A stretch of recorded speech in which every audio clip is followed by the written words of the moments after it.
NCP নেতা জনাব নাসিরউদ্দিন পাটোয়ারির একটা ফেসবুক স্ট্যাটাস নিয়ে গতকাল বেশ কথা হলো। এটার একটা প্রেক্ষাপট আছে, সেই প্রেক্ষাপটটা নিয়েও প্রচুর আলোচনা, প্রচুর বিতর্ক হয়েছে।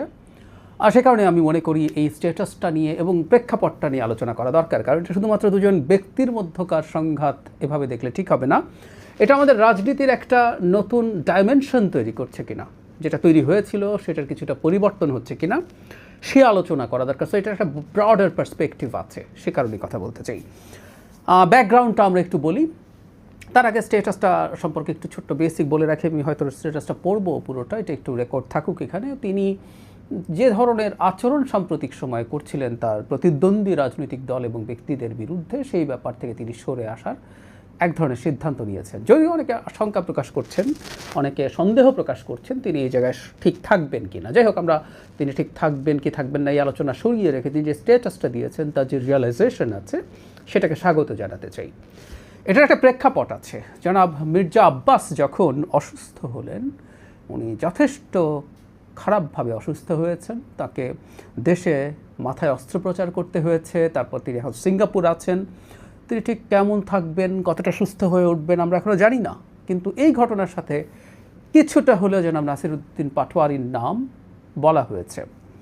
আমরা ব্যাখ্যাটা একটু দেখি এবং জনাব নাসিরউদ্দিন পাটোয়ারি যা করেছেন সেটা তিনি সঠিক করেছেন না বেঠিক করেছেন, আরও অনেকে করেছেন, পাল্টাপাল্টি নানান ডিবেট হয়েছে। এবং জনাব মির্জা আব্বাসের বিরুদ্ধে জনাব নাসিরউদ্দিন পাটোয়ারি যে ধরনের বক্তব্য এবং মন্তব্য নির্বাচনের প্রচারণার সময় করেছেন বা তার দলের অন্যান্যরা করেছেন, সেটা এমনকি আক্রমণাত্মক ভাষারও রেড লাইন ক্রস করে কিনা সেই আলাপটা আছে।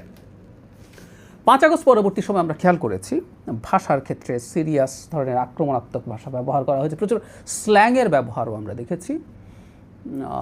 প্রয়াত ওসমান হাদি তিনি প্রকাশ্যে কিছু স্ল্যাং বলেছিলেন একটা সময়, এবং সেটা নিয়ে যখন প্রচুর ডিবেট দানা বাঁধে তখন অনেক তাত্ত্বিক এটাকে যৌক্তিকতার দেওয়ার চেষ্টা করেছেন। তারা বলেছেন যে দীর্ঘদিন অপ্রেসড থাকা মানুষ তার প্রতিবাদ এভাবেই করে এবং তারা এটাকে এনকারেজ করেছেন, প্রমোট করার চেষ্টা করেছেন। ফলে এই ধরনের ভাষা, যেগুলো একসময় আমাদের রাজনীতিতে কখনোই শোনা যেত না, সেই ধরনের ভাষা, গালি, স্ল্যাং ঢুকে পড়ল।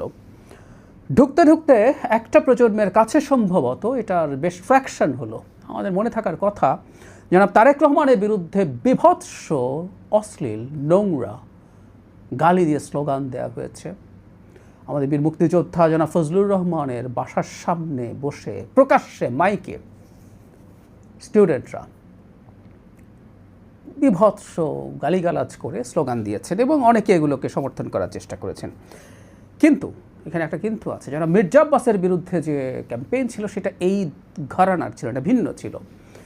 তাকে স্পষ্টভাবে একটা ফৌজদারি অপরাধে অভিযুক্ত করে বক্তব্য দেওয়া হয়েছে, স্লোগান দেওয়া হয়েছে যে তিনি চাঁদাবাজ, তিনি গ্যাংস্টার। এমনকি বিদেশি একটা ডেলিগেটের সামনে আমরা খেয়াল করেছি জনাব নাসিরউদ্দিন পাটোয়ারি জনাব মির্জা আব্বাসকে এই ধরনের অভিযোগ করেছিলেন।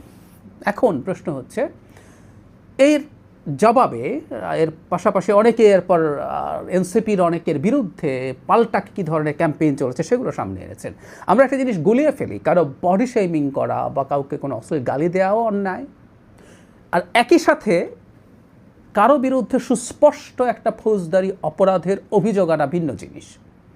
জনাব মির্জা আব্বাসের বিরুদ্ধে যেভাবে চাঁদাবাজির অভিযোগ আনা হয়েছে স্পষ্টভাবে, সেটা তো হয়েছেই একটা পর্যায়ে, এটা এমন পর্যায়ে চলে গিয়েছিল, আমি যদিও জনাব হাসনাত আব্দুল এটার জন্য অ্যাপোলোজাইজ করেছেন, একজন শিশুকে নিয়ে তিনি একটা ভিডিও আমাদের সামনে চলে আসে, যেটা তিনি বলছেন একটা ক্লোজ গ্রুপে ছিল।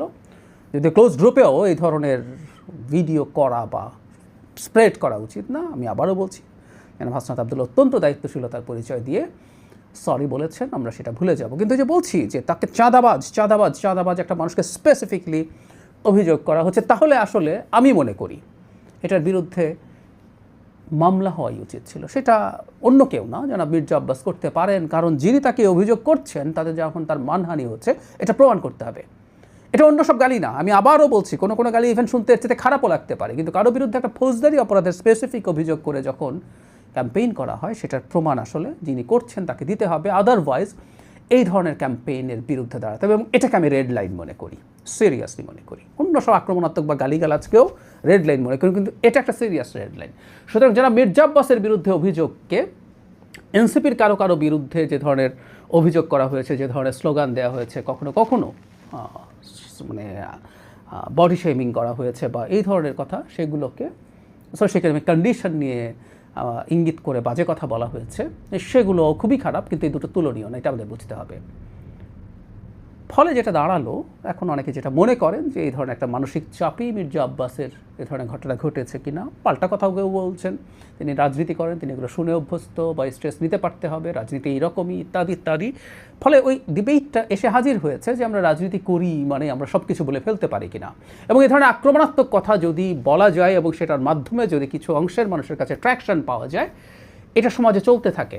ইনফ্যাক্ট একটা গণতান্ত্রিক রাজনীতিতে একটা পার্সেন্টেজ অফ মানুষকেই কানেক্ট করতে পারলেই হয়। ডোনাল্ড ট্রাম্প যা করছেন, তিনি শুধুমাত্র ইলেকট্রাল কলেজে যে ভোট জিতেছেন তা না, তিনি এবার পপুলার ভোটও অনেক বেশি পেয়েছেন। ফলে একটা অংশকে যদি কানেক্ট করা যায়, এখন আমাদের রাজনীতি থেকে এই জিনিসটাই চলতে থাকবে, এই জিনিসটা চালাতে থাকবো আমরা, এই প্রশ্ন এসে হাজির হয়েছে। এবং সেখানেই এসে জনাব নাসিরউদ্দিন পাটোয়ারির যে স্টেটাসটা, সেই স্টেটাসটাকে আমি মনে করি খুব সিগনিফিক্যান্ট। তিনি এরকম খুবই সম্প্রতি এরকম একটা স্ট্যাটাস দিয়েছেন। গত কয়েকদিনে বয়োজ্যেষ্ঠ বন্ধু, রাজনৈতিক শুভাকাঙ্ক্ষী, এমপি, মন্ত্রী, প্রিয় সহযোগীদের কিছু আন্তরিক কথা বলার সুযোগ হয়েছে। তিনি বলছেন একটা দিক নির্দেশনা পেয়েছেন, ব্যক্তিগত আক্রমণ এড়িয়ে চলা, অপ্রয়োজনীয় কথাবার্তা থেকে দূরে থাকা এবং গঠনমূলক আলোচনায় মনোযোগ দেওয়া।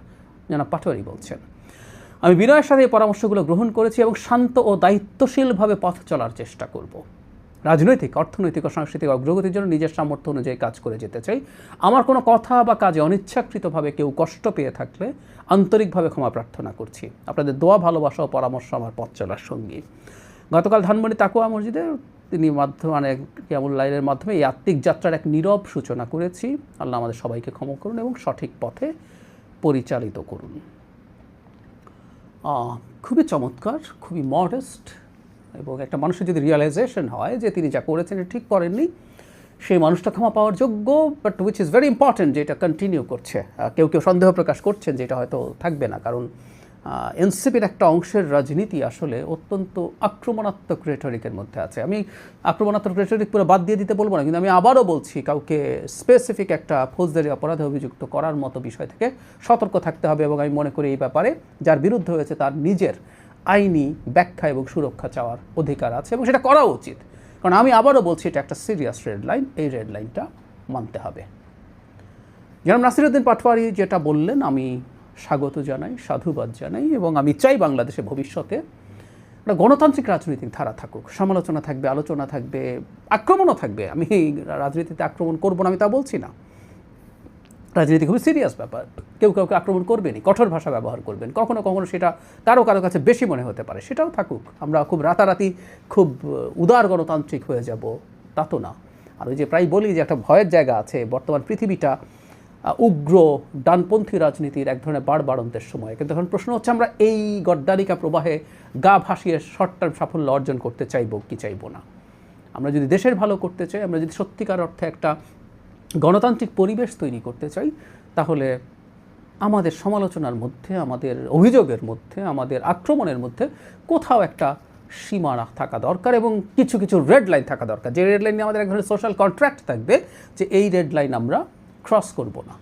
এই রেড লাইনগুলো ক্রস করা আমাদের সমাজকে সিরিয়াসলি আনস্টেবল করে দিতে পারে।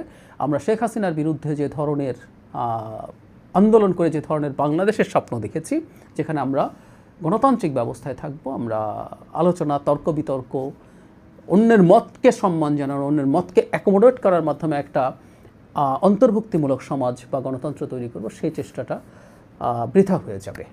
যেন পাটোয়ারিকে আমি আবারও আন্তরিকভাবে ধন্যবাদ জানাই, মোবারকবাদ জানাই। এটা শুধু একজন ব্যক্তির কথা না, এটা হয়তো আমাদের রাজনীতির একটা দিক নির্দেশনা ভবিষ্যতের জন্য দেবে। আমি আশা করি তার দল এবং অন্যান্য দলেরও যারা মনে করেন যে মানে খুবই আক্রমণাত্মক হওয়া এবং একজন মানুষকে বিভৎস রকমভাবে তুচ্ছ-তাচ্ছিল্য করার মাধ্যমে, অভিযুক্ত করার মাধ্যমে অনেক গেইনিং সম্ভব, তাদের কাছে এটা একটা এক্সাম্পল হতে পারে যে আমাদের রাজনীতির গতি প্রকৃতি কেমন হওয়া উচিত। এনসিপি তার